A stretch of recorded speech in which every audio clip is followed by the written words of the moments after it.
Hello out there and welcome to today's Search Engine Journal webinar. Hope you're having a great day and we're thrilled to have you here with us. I'm joined by Matt Boyce and Austin Miller of Podium, who will be sharing with us today SMS marketing for local business, trends you'll need in 2022. And my dog is in the background if you've heard him as well, that's Dexter. So Matt and Austin are going to discuss how to use text messaging to effectively promote your business, no matter how large or small that business may be. Before we get too deep into this, my name is Heather Campbell and I'll be your moderator today. Matt, Austin, thank you so much for being here with us.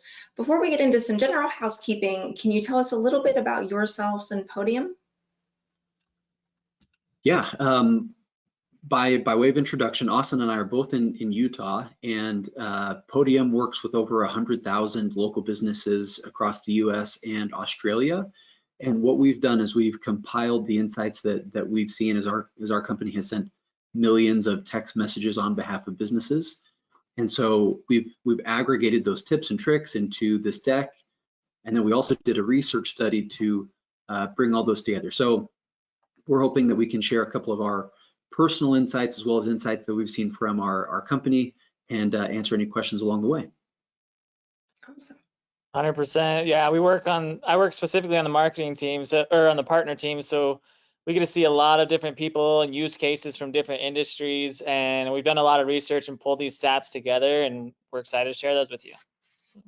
Awesome. I know we're thrilled to have you share them. So, and just real quick, so if during this training presentation you have any questions or comments, please put them in the questions box at the bottom of your screen. And as you're learning and taking in this information, ask for further clarification. Chances are you're not the only one who's thinking about it. Let's see, we don't have any polls today, but we will have a Q&A at the end of the presentation, so stick around for that. And we will do our best to link to any resources in that in the chat, but if we miss one, use the questions box to ask. And then after the webinar, please stick around for a short survey. It doesn't take any more than just a couple of minutes, and this information really helps us gauge, what you're interested in and how we can make SEJ webinars more useful for you. And lastly, this is the question that we get the most. You will absolutely receive this recording later today, so watch your inbox for that. And that's enough for me. So gentlemen, I'll be back at the Q&A. It's all yours. Love it. Thanks, Heather. Here's a look at our agenda. Austin and I will tag team these, but first we'll jump into the evolution of business messaging. As you can imagine, it's constantly changing and evolving, and so we'll take a brief look at what it used to be and what we think it'll be going forward. Second, we'll analyze a few consumer messaging trends. The consumers can be sort of a fickle bunch, but I think we've got some insights that will be helpful. Next, we'll talk about a few examples of how powerful messaging can be, but specifically when it's conversational, meaning one-to-one. And then we'll wrap up with a few specific tips for local businesses and sort of a guide of what to do and what not to do.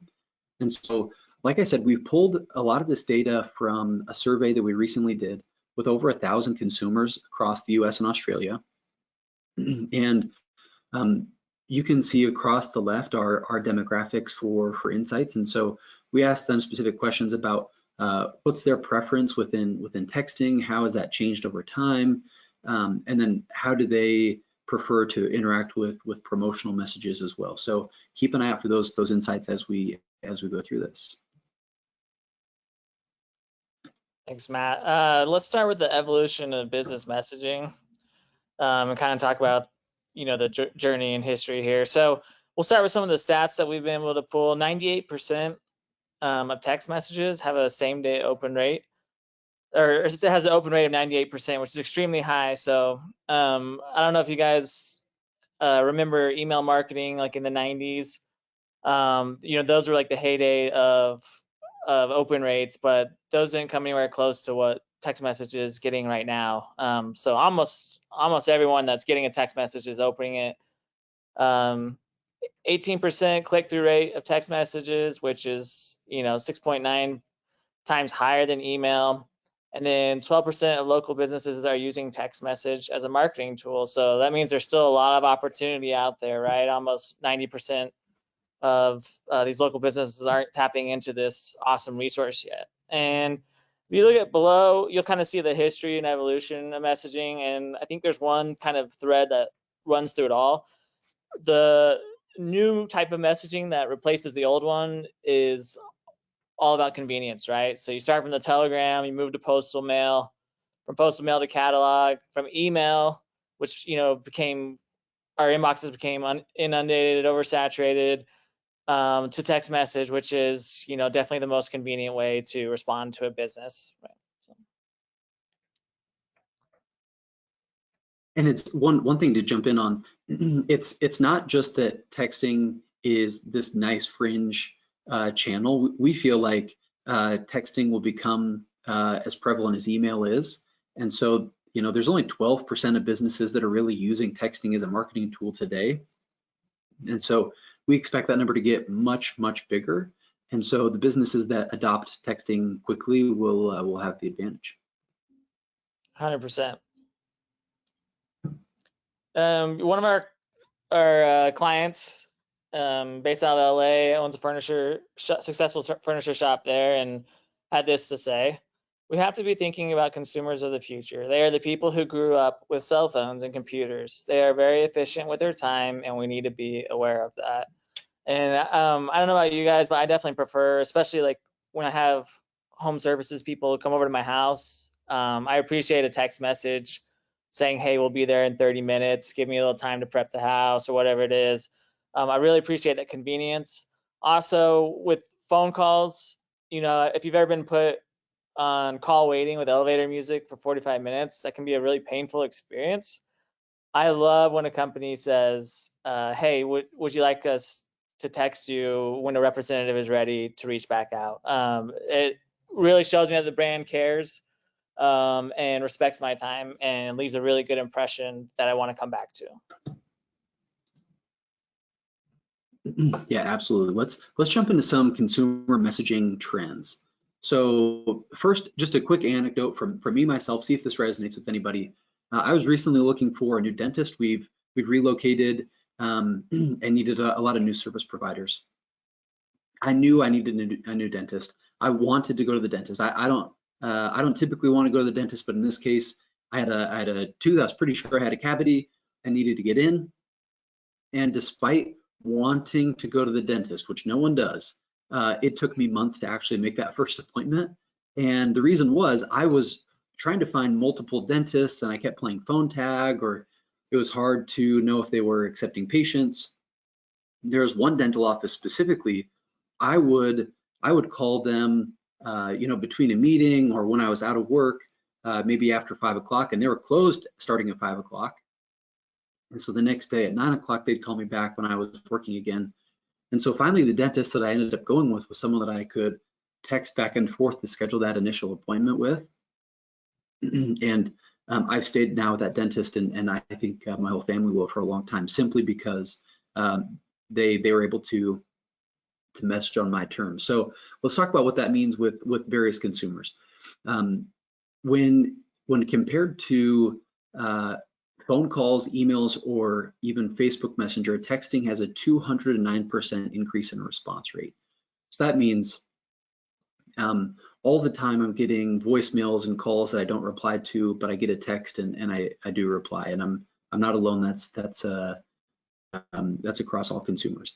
Another quick thought, a personal anecdote. My wife and I have 3 little girls at home, which means that we do most of our shopping really after 8 or 9 p.m. And I'm not just talking about when we're shopping for shoes or something like that.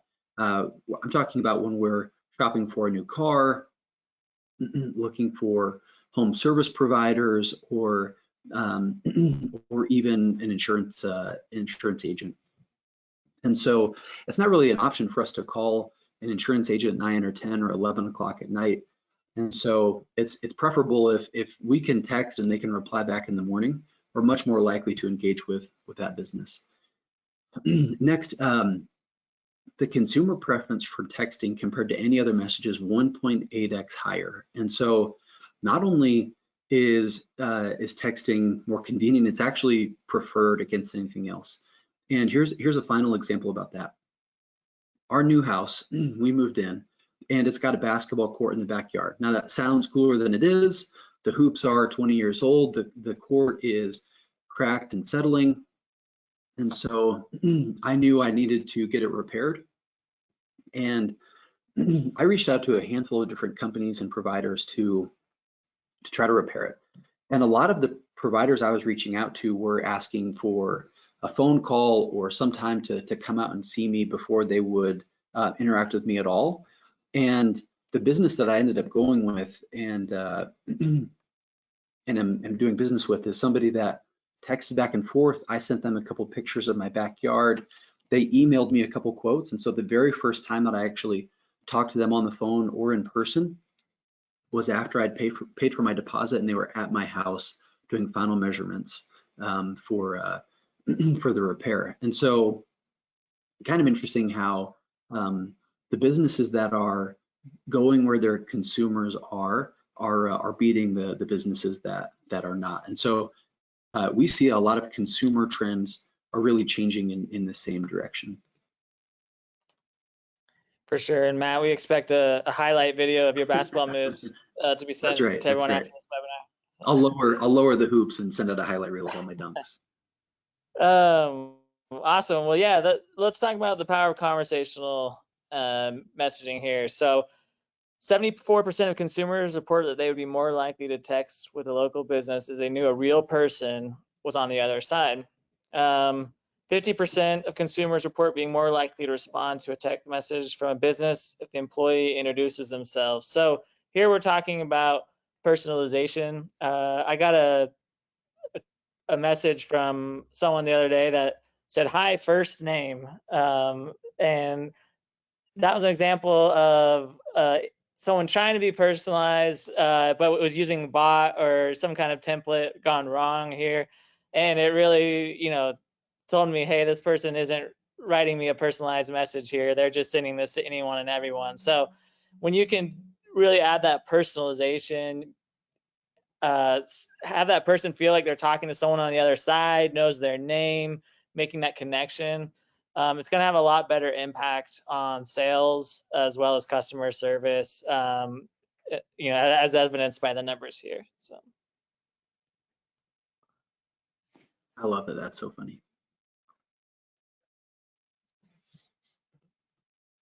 We go to the next slide here. So texting's unfair advantage. How do you currently converse with local businesses you frequent? Well, according to this, 71% of businesses are still using traditional phone, 48% email, 35% social, 31% website, 28% text, and then 8% messaging apps. So like Matt said earlier, like there's still a really awesome chance to be at the forefront of this, be, one of the first to market using text message, really set yourself out as a brand, have that become part of your brand, sending personalized messages in a convenient way. It says, would you like the ability to converse with a local business via text message? 24% said yes, and they already do. And 43% said yes, but I haven't yet. So there's a big desire to interact with businesses via text. And there's also a big chance for businesses to set themselves apart through this channel. I mean, we talked about this briefly at the beginning where really only 12% of those businesses offer some sort of texting today, but yet there's this large majority of consumers that are hoping and really wanting to be able to text. And so there's really just a capability gap between what the market is demanding and what businesses offer. And then what we're also seeing on the same vein, I just wanted to tap into this for a moment. There's different capabilities. We see some people where they might just have a dedicated cell phone that they put on the counter at the front desk, and they use that for their texting, and then everybody else calls this other phone number. And so that that's even included in those 12% of businesses that are texting. And so if you can text really well and proficiently, and it's the same phone number to call and text, those businesses can really stand out and have an unfair advantage against the competition. So let's look at a couple SMS marketing tips specifically for local businesses. So on this call, you might be an agency, you might be doing marketing on behalf of a client, or you might be the client themselves. So these apply really on both sides. When we look at this, the local business specifically is uniquely positioned to win with SMS marketing. So take a look at this. When compared against major chain or big box stores and online only businesses, local business had a higher likelihood to want to receive texts from a consumer than those other stores. And a couple thoughts. This could be a variety of reasons. If you just think about the businesses in your hometown, it might be a car dealership, it might be your dentist like we talked about earlier. Those are the people that you have a relationship with, that you'll probably do business with for 20 years potentially, and you're a lot less likely to do business with some of these retailers. And now, of course, if we talk about Home Depot or Chevrolet or whoever those things are, odds are you'll do business with them over a long extended period of time as well. But you don't really want to be in regular communication with those stores versus your local business you do.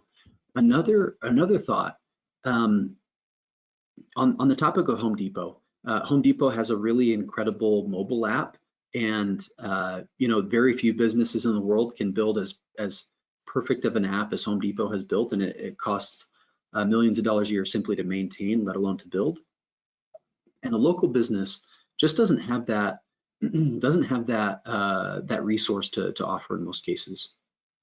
And so texting almost feels like a more one-to-one way to communicate with a local business versus an app. And so we see a lot of consumers actually prefer that over some sort of an app or website interaction. And so not only is it cheaper, it's actually preferred and makes you feel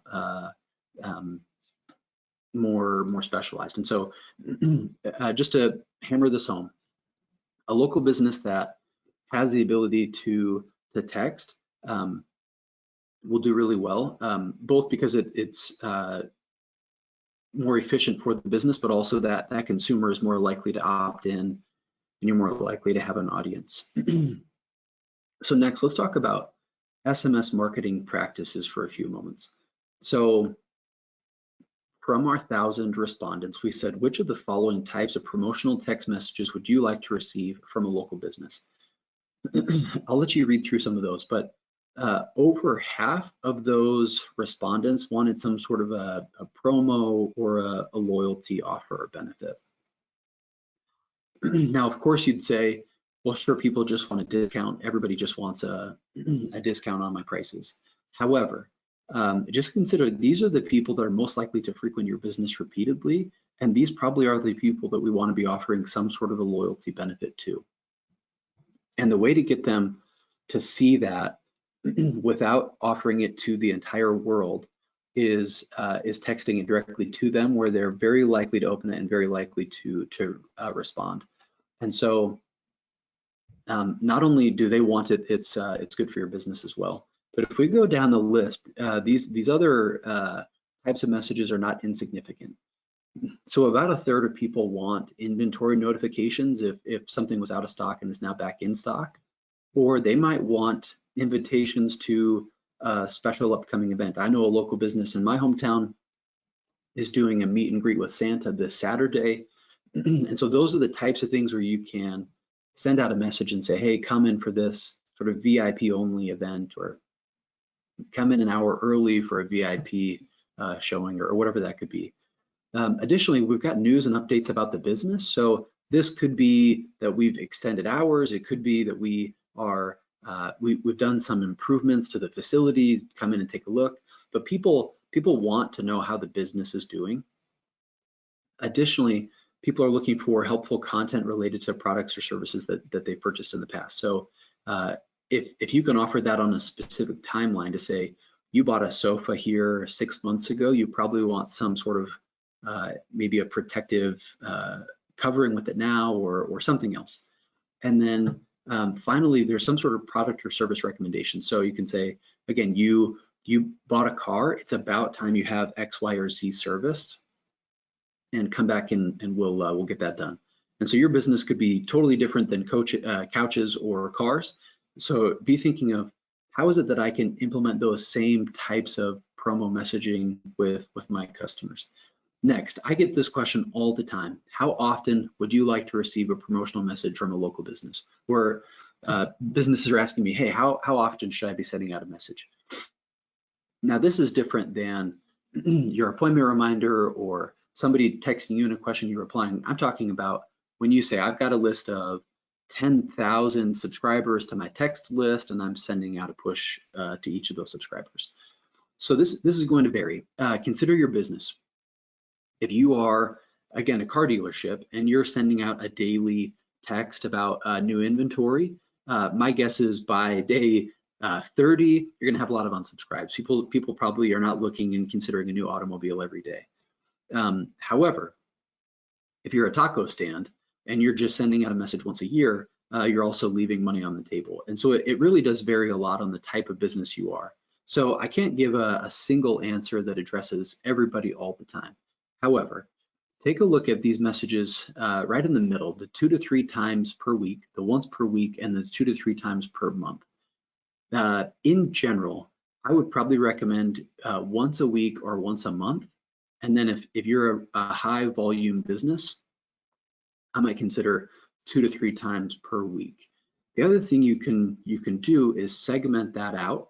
And so if you're just sending, if we stick with the truck example or the car example, if you're just sending out all new vehicles you have on your lot, that's going to seem overwhelming. But if you know that this specific person wants trucks and they're always interested in truck inventory, and again, this could be whatever example fits your business. If you can segment that list and just send them messages that are specific to them, I think all of a sudden your frequency can go up because you know it's content that they care about. So finally, SMS marketing best practices. This next question is, which of the following scenarios would cause you to unsubscribe from promotional messages from a local business? A few caveats. 59% of consumers have been texted by a business that they did not receive permission to. So I think we've all received some message from like an overseas pharmacy claiming some knockoff drug. Obviously, nobody wants that, and your business isn't an overseas pharmacy anyway. But you want to make sure that you have permission to text those people, and you want to make sure that that they've opted in at some point.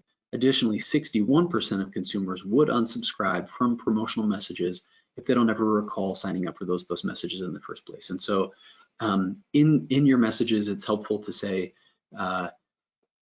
hey Matt, thanks for subscribing at like X, Y, and Z time or place, and then you begin your messages. So it's helpful to remind them when and where they opted in. So on the right, the graph, when we look at why somebody would want to unsubscribe, first, they feel like messages are automated or impersonal. So Austin talked about that message where it was, hey, first name, here's a message for you. Now that's just a flaw in the software. Whatever they sent just didn't catch that. But at the same time, if you're sending messages that are reply S to stop and reply C to confirm or whatever those are, those feel really robotic and not very personal. So people are much more likely to unsubscribe from those. Second is receiving too many messages. So this could be just like we talked about in the last slide. If you're getting a high volume of messages that you don't really care about, you're much more likely to want to opt out. And then also very high is receiving messages that are just irrelevant to me. And so if you don't have any way to segment your list and deliver more tailored messages to that list, you're gonna have a bad time. I've got a recent case study. One of our customers that we work with all the time is an NBA team here in Utah, the NBA Jazz, or the Utah Jazz, and they've got a really big list. And what's fascinating is, now granted, they have a really high affinity most of the time, where their people want to hear about them all the time. But it's fascinating. They have a really low unsubscribe rate despite sending a high volume of messages, because that gives the player or the fans a way to feel like they're interacting one-to-one with their team. And so that's a good example of, not all of us can be sports teams with NBA All-Stars on our staff, but if you can create a way where that business or that consumer feels like they're texting one-to-one with the business and they have a personal relationship with you, they're much more likely to stay over an extended period of time. Yeah, Matt, I think that section that you just went over is really important, because I don't know if we have any Spider-Man fans in here, but the new movie is coming out, and the famous quote is, with great power comes great responsibility. And with text messaging, you have great power, right? 98% open rate, that's a lot of power. But how do you use that? Are you using it wisely in ways that will create longevity and long-term communication, right? Not everyone used that correctly with email, right? But with text message, you can get amazing results if you use it correctly and respect people's preferences. So with that, business texting is here. What will you do? Let's start with a quote here. We're encouraging our dealers to adopt Podium's messaging tools. The days of email communications have gone by the wayside. If you don't make a meaningful connection with customers within 5 minutes, they'll go to a competitor. Podium creates a frictionless buying experience, starting with Google search and ending with an effortless way to pay. Matt talked about shopping around for different people for basketball court. That first, I'd say you have even less than 5 minutes, to make that impression, right? You see a website, you don't have confidence in it, you're bouncing off of that website. Same goes with reviews. If I see a lot of low review scores, I'm probably not going to spend my time, looking further into that doctor's office or store. So you have very little time to make that impression. And Podium goes a long way. And, yes, text messaging is, our core product and, vehicle for marketing, but it does cover the entire journey to make sure that there's a frictionless experience from start to finish. And we'll talk about that journey here on the next slide. So if you look on the right side, there's an example of what kind of a Podium funnel or journey might look like for a visitor to your website. So here it says, hi, I was hoping to make an appointment for next Friday. Does 1 p.m. work? Thanks. So Podium has a web chat function. So let's say someone comes into your website and the chat bubble pops up.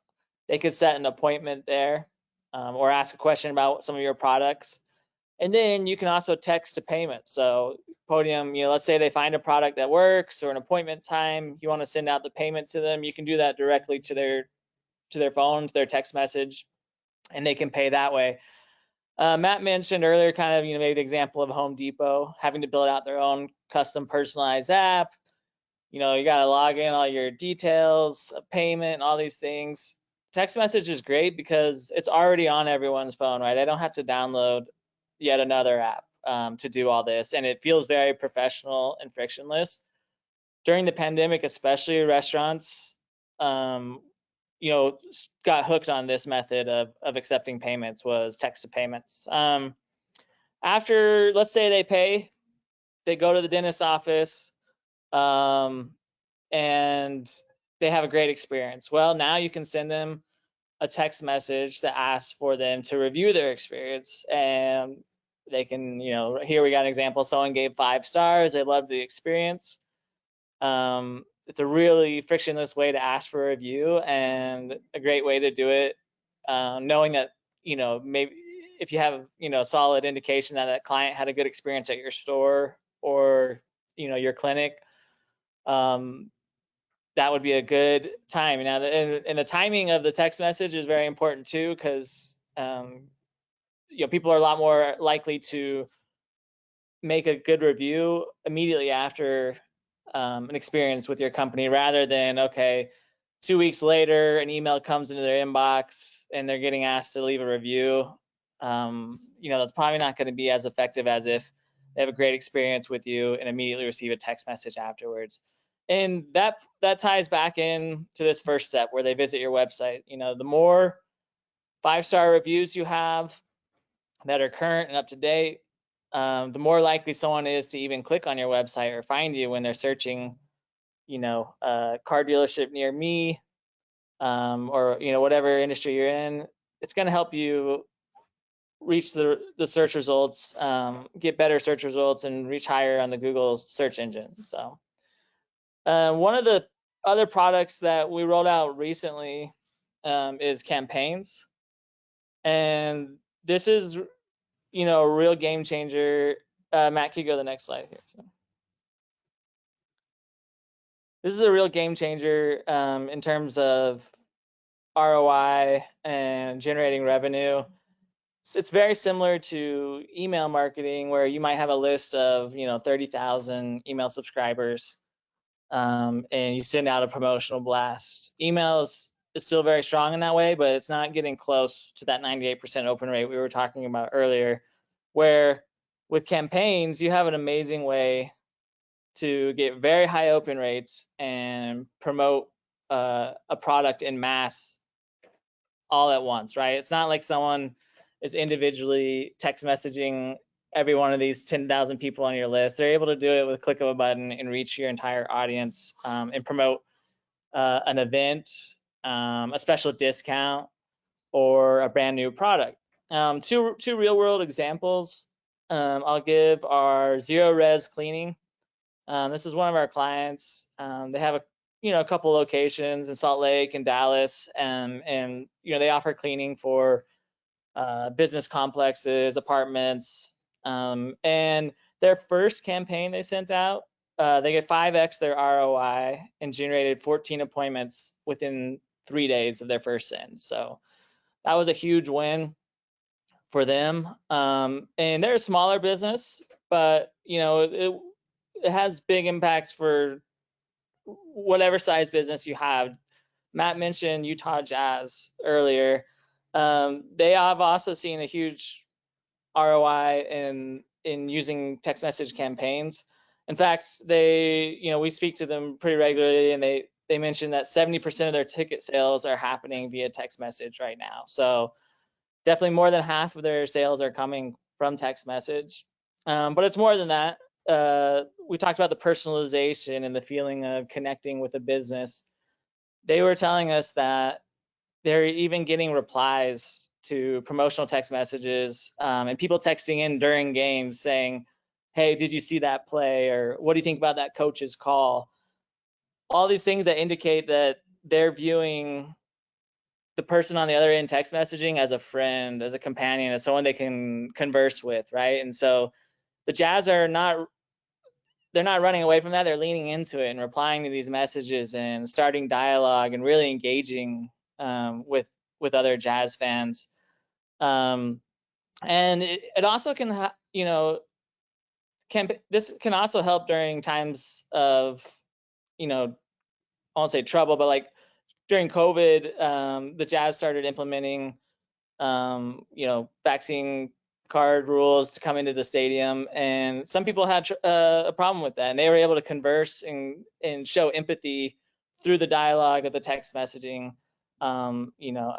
through the campaigns function. So it definitely has a impact on ROI, but it's also a way to create a personality as a brand and really engage with the audience, which ultimately does end up in ROI increases, right? Yeah, one quick thought, Austin. Another benefit of everything you just talked about is the fact that previously you might have data in your payment provider, and then you might have data in MailChimp or whatever email provider you're using. Then you might have data on Facebook Messenger and your website chat. And so it's hard to know, how is Austin converting, or what's his experience been over the lifetime of him being a customer of our business. And now that you put all those in the same thread where you can see payments, you can see promotional messages, you can see back and forth messaging, images, that whole history in a single thread, it just gives you so much more of a holistic view of how your customers are being treated.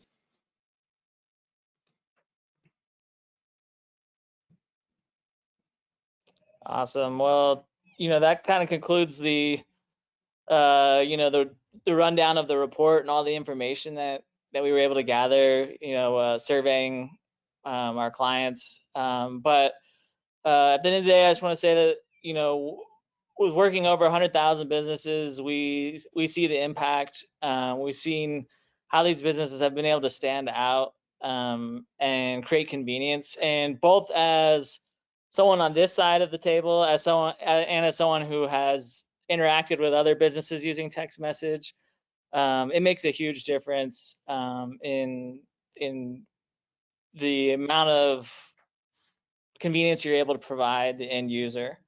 And with that, we'd love to take any questions you guys have and spend the next few minutes, just interacting. If any of you guys have questions, we'd love to take those right now.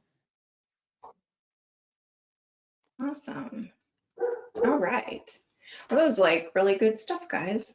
Thank you for sharing. And the stories, I think, really help people see how, if they're not already doing SMS, how it can really be brought into their business and their workflows, right? So with that, we do have some questions, and I will definitely encourage people except Alex and Chris. But if you have more questions, Alex and Chris, please get them in. But we've got a couple from Alex and Chris that we're going to start with. So let's see. Alex says that he's doing a meeting, or I'm sorry, it could be a she. So Alex is doing a meeting with their sales team tomorrow regarding a horrible email campaign, and they would love to bring up some of the podium analytics. So yes, Alex, you will have this presentation in your hands today so that you'll have that to take to your sales meeting. I think Alex is looking for some ammunition against that bad email campaign. Yeah, I can talk just briefly. I don't know if it just didn't perform very well or what, but in general, email has about a 20% response rate, or a 20% open rate, and about a 2% engagement rate in some way or another, which is okay. But all of a sudden, if your email maybe has a weak subject line, or it's sent at a bad time or bad day, and all of a sudden you get a 10% open rate, and then you get a 1% engagement rate, all of a sudden those numbers can get pretty small. Texting on the flip side, now maybe your email list isn't as big right away, or maybe your text list isn't as big as your email list, but texting, like Austin said, has a 98% open rate. And I don't know if we talked about this today or not, but about 90% of text messages are opened within 3 minutes. And so if you're trying to get a message out to your consumers quickly and efficiently, there's really no faster way, unless we come up with telepathic communication, than a text message. Someday we will. But to that point, Alex is also asking, what is the cost per SMS message on average? It's really just a few pennies. It does vary. Most of our customers might be paying a few $100s a month for SMS marketing. So it sort of depends on how big your list is, but a lot of people find it in a comparable cost to what they're spending on email. So I think that you guys talked about this a little bit, but maybe we can expand. Chris is asking, can we talk about cold start building an SMS list? How to do this ethically and legally when you're just starting out? Yeah, I can take this one again, and then Austin back me up as well. But there's a few things you can do. First of all, if you have if you have a database where you've been including in your language as you opt in with people that they're opting into text messaging as well, that's just a good way to get it at the front end. So depending on what your intake form is, or however you're engaging with people initially, you want to include the language saying we also have the right to text you. So there's that. The other thing you can do with Podium specifically, we have a way where you can send out an email and even do social posts and basically say, hey, we now have texting. You can opt in here, and so you can move a lot of your contacts from email also over to texting.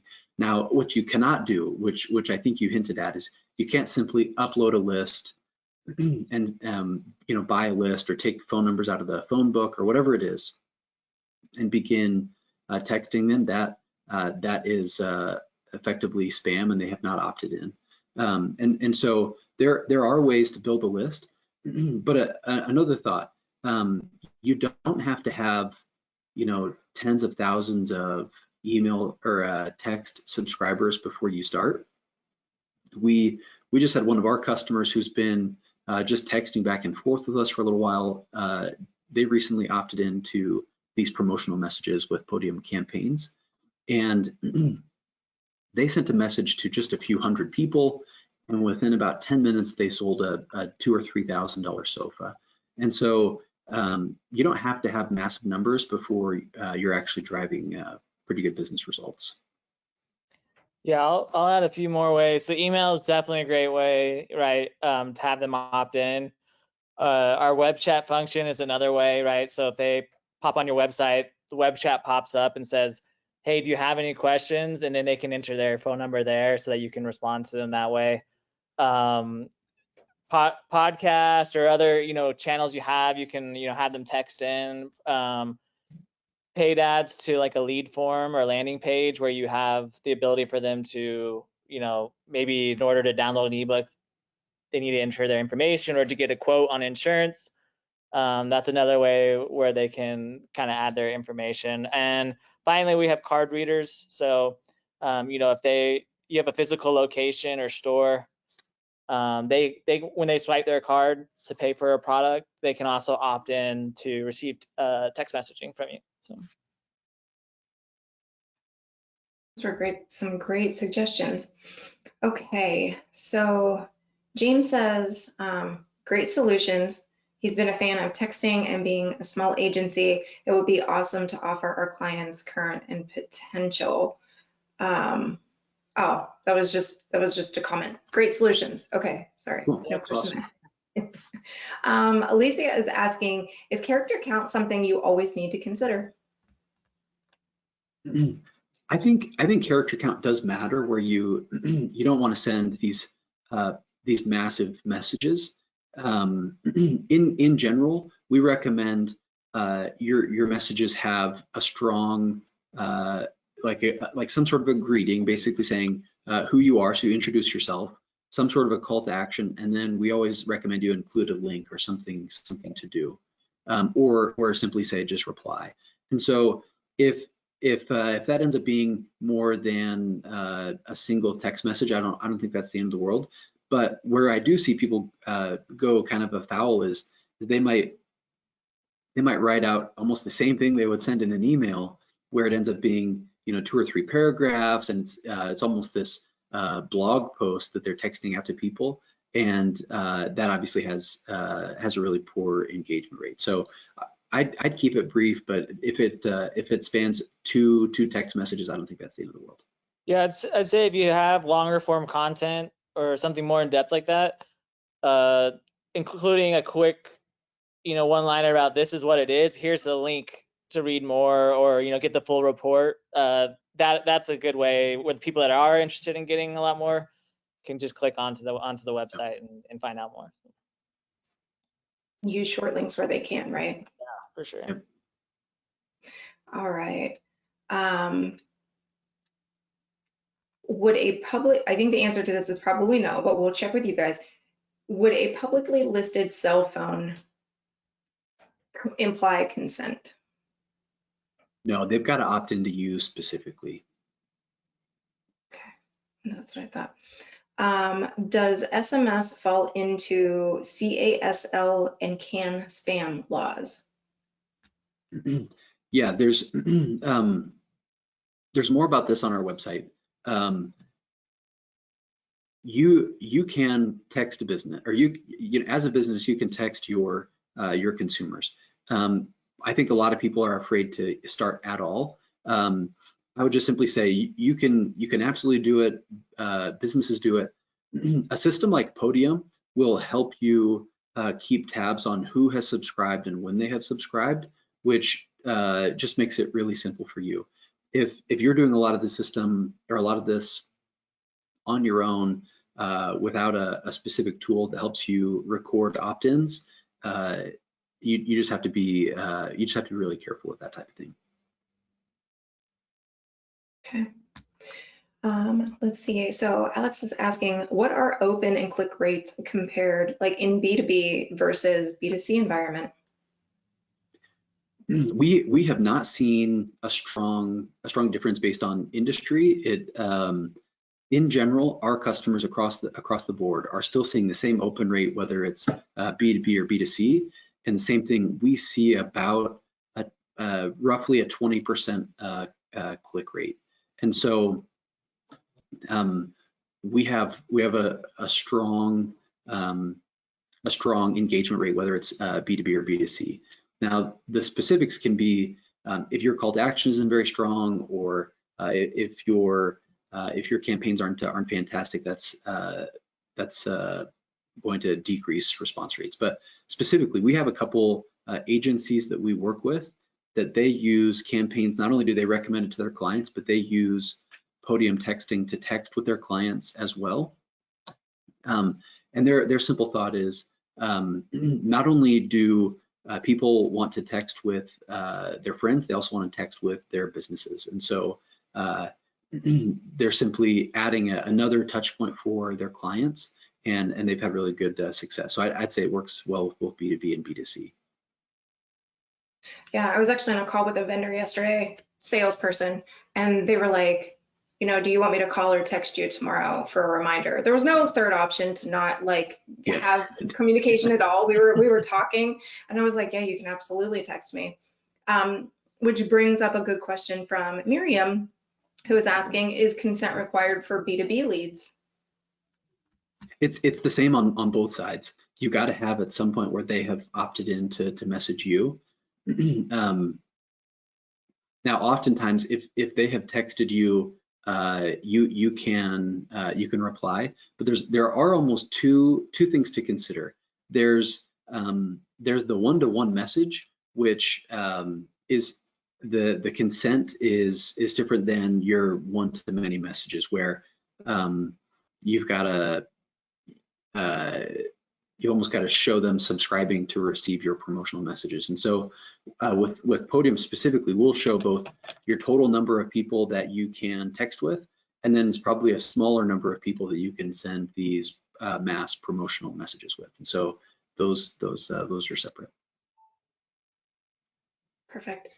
So Quincy is asking, how effective is MMS with photos and GIFs? Would you recommend? I do recommend. It does end up in some instances being a little bit more expensive to send those messages on your side. So it ends up being sort of a judgment call on you as to whether or not that is worth it. However, if you can send a message of this new inventory you have, or whatever that is, I think that's smart. The jury is still out on whether sending a funny GIF in a promo message has a better result or not. But if I mean, everybody likes an image, and if it's going to help convey what you're trying to say, then I'd recommend using it. Awesome. So we got about 11 more minutes. So if anybody has any other questions, feel free to put them in. Iman had a good question. What is the advantage that a local business has over other types of businesses with SMS? I mean, so think about, if they're more of a regional or, national company. Yeah, a couple quick thoughts, and Austin, I'm sure has some insight on this too, but I'll start, and then Austin back me up. So if let's just say you are a local service provider. Maybe you're a carpet cleaner like we talked about. There are probably multiple carpet cleaners in your area. One thought would be if you enable texting, that simply sets you apart versus other businesses that may not. But I would say one of the single advantages are if you can be added to their contacts. So you can send out something that's called a V card, which makes it really easy for them to add you to their contacts. It's basically just pushing a button and hitting save. Or they'll just maybe add you as like ABC carpet cleaning. The next time they have an issue, rather than them turning to Google to say best carpet cleaner near me, they'll pull out their text messages, they'll search for ABC carpet cleaning, and they'll just reply back and say, hey, can you come out here again? I've got another job. And so it builds some loyalty where instead of going from just being a service provider, you become their service provider. Austin, what's your experience with this? Yeah, I'd say there's a couple things I think on the local level that are really important. One is near me searches.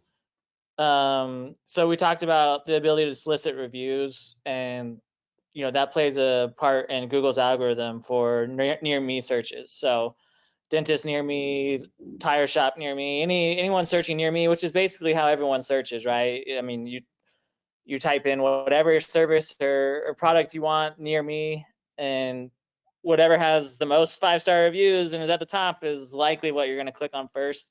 So there's a real big advantage there to own your own region or kind of hometown area. The other one I'd say is customer service with a local business is huge. If you've ever called a large bank, airline, a credit card company, these big companies, they are so large that they don't really need to care, right? Dealing with their customer service can be a huge pain. Getting put on hold, transferred all over the place, finding the right department, where a small business has to care about those type of details when it comes to customer service. And you're going to have a unique advantage to respond quickly and in the format people prefer. In fact, I wish my local gym would have implemented this with the holiday hours. They didn't, their website is never updated. And I went in and they had some holiday hours over Thanksgiving, and I driven 30 minutes to get there, and the doors were closed, and it would have been a lot greater experience had they just texted me. So. Yeah, I agree. All right. So I like it when we get questions about the tools. So Miriam is asking, does Podium validate numbers before sending a text to avoid texting non-working numbers? I'm not positive on that. I think there is a validation, and if not, there's at least a way where we basically say, hey, that you sent the first text, that this didn't go through. That doesn't work. So I'm not sure if it tells you before you send the first message or after you send the first message, but there is a validation basically saying this number is not in service. Okay. So Giovanni is asking, does Podium offer filtered audiences? So is there a way to segment if they wanted to send messages to one group of people versus another group? Yes, this is fantastic. So we call it contact profiles, and you can basically add a tag to your customers to basically say, this is a repeat purchaser or one of my loyal customers, or this person is in this zip code versus that zip code, or whatever you want to segment your customer base on. And then you can also do some smart lists where you can basically just look at they maybe made a purchase more than 12 months ago, but they haven't messaged in the last 6 months, and send a group to that, or send a message to that group. And so, yes, you can absolutely segment your list, and that'll get better both as our product becomes better, but also as you use the product over time and you add more and more tags and granularity, that'll get better as you go. Awesome. So last question that we have for right now, does Podium offer an API for Sage CRM? So we do have over 1,000 integrations. And so off the top of my head, I'm not positive about that CRM specifically, but odds are we have an integration with the tools you use today. And so we can look into that as well. But yeah, one of the big benefits of an integration across the board, whether it's Sage or something else, let's just say it's one of your other CRMs. Some of the benefits would be, as soon as a transaction happens, you can automatically send a review invitation, or as soon as a payment happens, you can do something. So you can basically set up if-then logic. And so yeah, the more integrated your Podium tool is with the rest of your tools, the more successful you'll be. So Podium is interested in getting as many of those as we can. Yeah, and I think that's a great point, right? Is integrating it with everything you have to make it part of the marketing strategy. SMS is not a one-off. It's part of everything and integrated into everything they should be doing. Yep, absolutely. Awesome. Okay. Well, let's do this. So those are the questions that we have for today. Why don't we wrap up by you letting everybody know where they can find you guys in Podium? Yeah, absolutely. So a couple things. I should have mentioned this earlier, but Podium has a free version. So you can try Podium for free, see what you think. It does have a lower limit threshold on how many messages you can send in a month, but absolutely you should go to podium.com and try that. And then we have a lot of content. We specifically had this report that we reviewed today. You can go see that full report on our website. And then we also just put out the state of local business for 2022, and we'd recommend you read that. But we have a lot of resources for small business. So anyway, podium.com is very helpful for you. And then we're across all the social platforms if you want to engage with us in any way. And then if you want to get in touch with us, you can always email webinars@podium.com as well. Yeah, and if you want to experience Podium firsthand, podium.com, and then we have our chat function right there at the bottom right, where you can interact with Podium through Podium and get the experience yourself. So. Awesome. Well, we have a survey for those of you who are still with us, so stick around for that. And with that, Austin, Matt, it's been a pleasure having you guys here with us today, and we'll see you next time. Bye. Thanks, Heather. Appreciate it. Thanks, everyone.